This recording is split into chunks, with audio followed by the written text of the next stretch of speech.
Welcome to Reflections with VinDesh, a weekly discussion series that challenges our perception of the world and ourselves.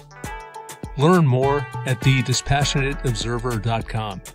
That's THEDISPASSIONATEOBSERVER.com. Thank you, my friends, for joining this week's edition of Reflections with VinDesh. I am delighted, as always. I am grateful for your time and for your attention. Today's topic is the original error. We're going to talk about our quest for happiness and the one mistake that many of us make that actually prevents us from being happy.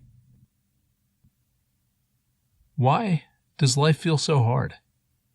This is a fundamental question. Many of us seem to have everything, especially if we compare ourselves to the world at large. Pick up the paper, turn on the TV.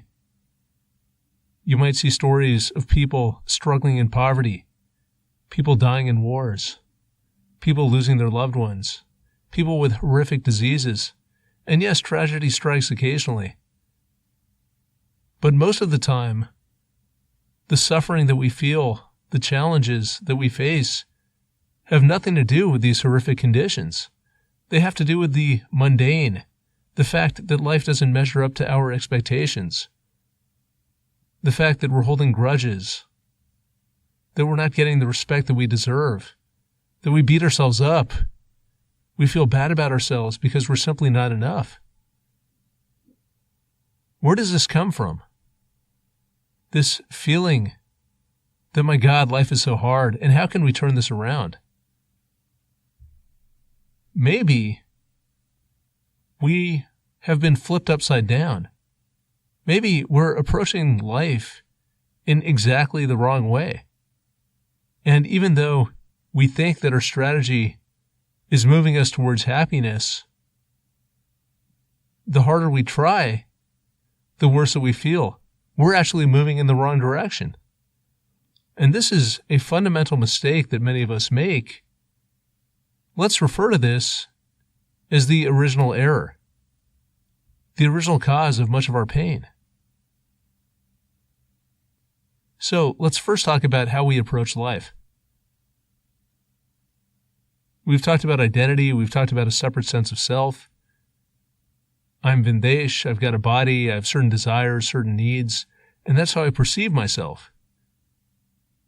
And Sam, or Z, or Arvind, or whoever is going to perceive themselves the same way. And we live in this world.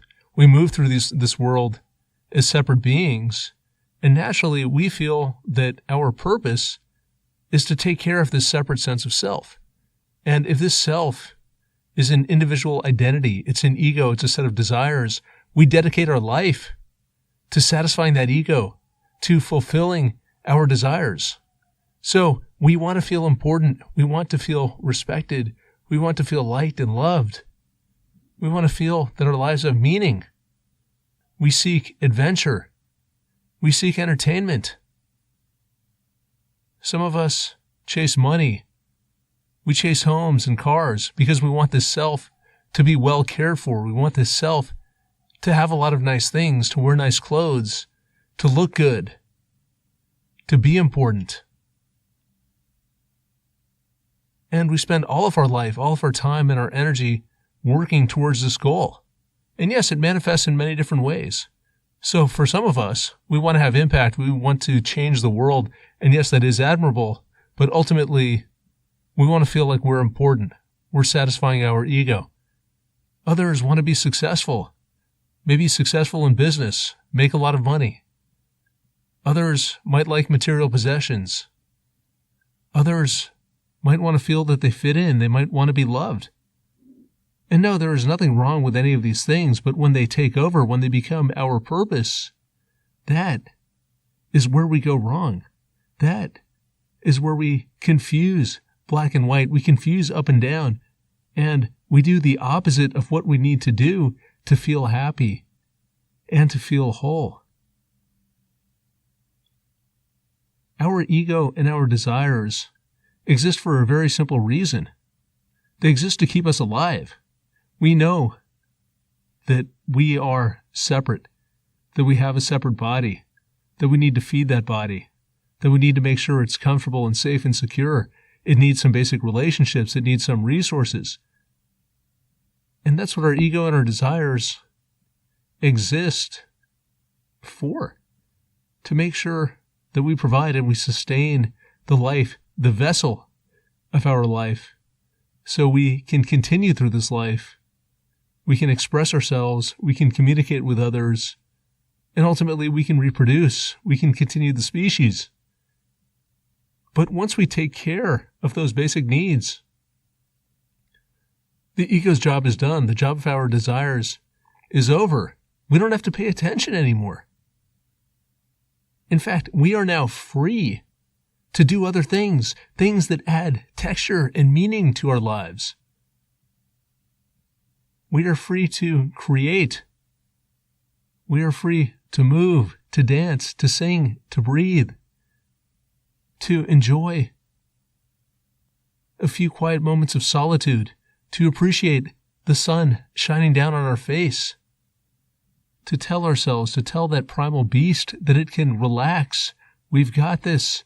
We're okay. Yet when we spend all of our time and our energy going back over the same objective, checking in, are we okay? Are we safe? Do we have enough? Can we get more? How can we make sure that we distinguish ourselves? How can we make sure that we're important enough, that we're liked enough, that we're rich enough, that we're beautiful enough? We have no time, no energy to do anything else. No time to do any of the things that move our lives forward, that help our species evolve. And this is the fundamental mistake that we make.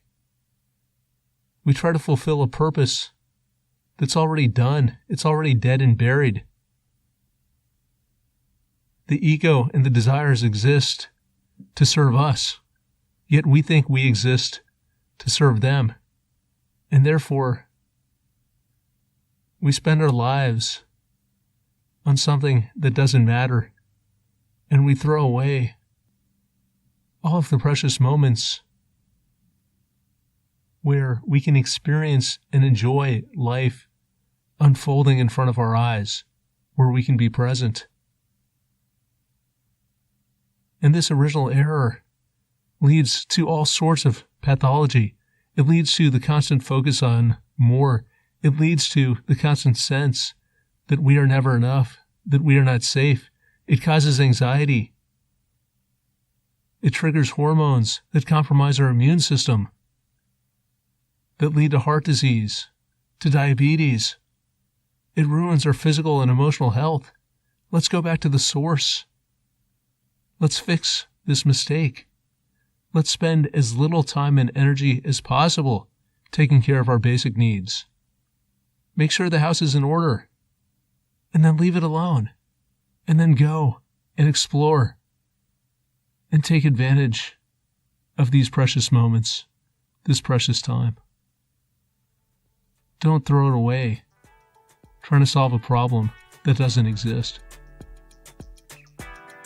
If you enjoyed the show, please consider leaving a review on Podbean, iTunes, or your favorite podcasting app. Every 5-star review allows us to share more unique and insightful content. Learn more at thedispassionateobserver.com. Thanks for listening, and please tune in again next week. Peace.